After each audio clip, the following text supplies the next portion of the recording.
So it was really that discovery of the 27 fossilized tracks combined with the bones, which is in fossils, as you say, there's usually one formation of like bone or animal material, and then there's prints, and they take two different conditions to happen. Do you just want to flesh out those conditions for people first of all? Because I think it is really interesting, like how these things form. What are So those two conditions? So for the tracks, you generally need a muddy surface and they have to be covered up extremely quickly.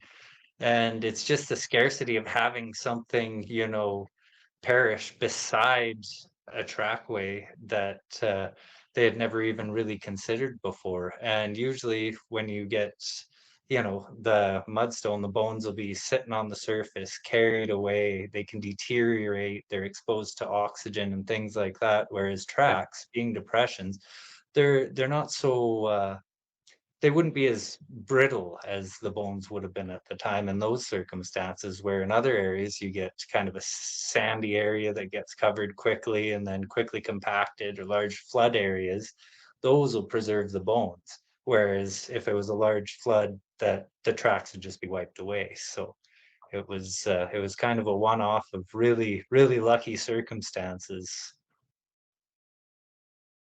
Yeah. And so in like a mud flood scenario, or a as in like some sort of deluge happening and then a landslide coming down a mountain, and then that would cover those indents with maybe another type of material and then a less hard material would erode away over time and leave the prints. Is Yeah. that kind of And what that's you're exactly saying? what happened. So it was a muddy surface where the tracks were left, and then they were quickly covered up by sediment of all different kinds. And lucky enough, there was a riverbed that had cut down through to the bedrock. So over the years, those layers of rock that had built up were slowly being washed and pulled away.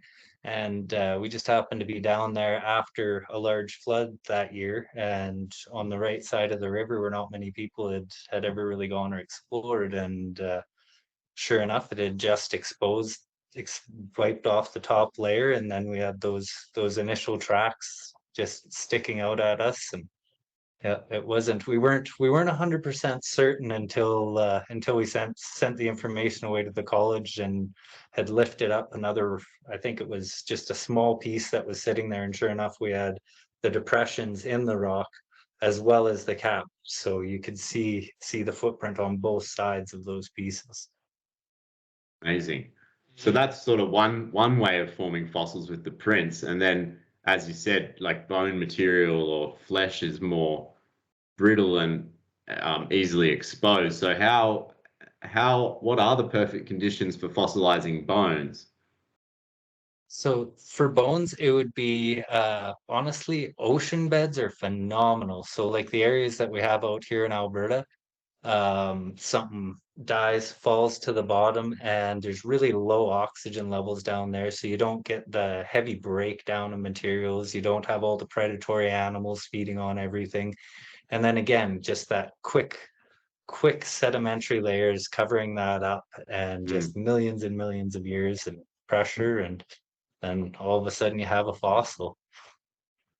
there you go. So for the Albertasaurus skull, sorry, not the Albertasaurus, that was in a different location, but for the remains that you found next to these 27 tracks, Yeah. how were they formed and how are they related to the animal with the tracks? So they weren't related to the animal with the tracks. It was Wow. just the conditions that were just perfect so that they could fossilize together.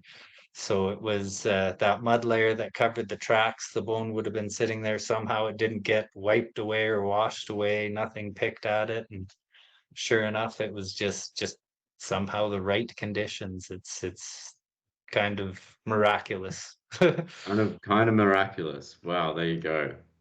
So, you mentioned that this was like an overlap of like one of the only cases in the world. seems like a bit of a destiny moment for you to kickstart your career. Yep. I get often told that I am one of the luckiest people anyone has ever met when it comes to finding fossils.